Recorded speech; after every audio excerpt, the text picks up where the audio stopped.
నమస్తే మిత్రులారా, నేను మీ శ్రీనివాస్ చౌహాన్ అడ్వకేట్.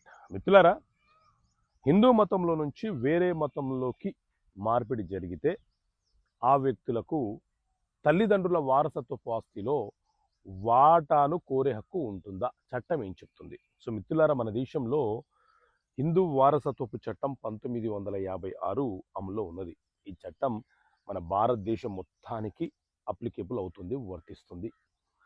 ఈ చట్టంలోని సెక్షన్ 26 చాలా స్పష్టంగా వివరణ ఇస్తుంది.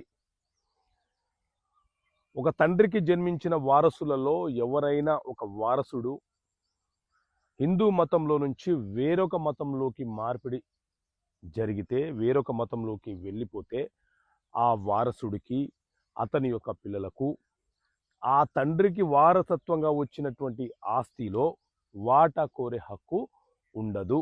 అతను తన వాటాని కోల్పోతాడు. ఇది చట్టం చాలా స్పష్టంగా వివరణ ఇస్తుంది. మతం మారక ముందు కనుక ఒకవేళ తల్లిదండ్రులు వాటాలుగా పంచినప్పుడు అతనికి ఆ వాటా వచ్చి ఉంటే దాన్ని రద్దుపరచలేము. కానీ మతం మారిన తర్వాత మాత్రము వాటా కోరే హక్కుని కలిగి ఉండడు అని చెప్పి చట్టం చాలా స్పష్టంగా వివరణ ఇస్తుంది.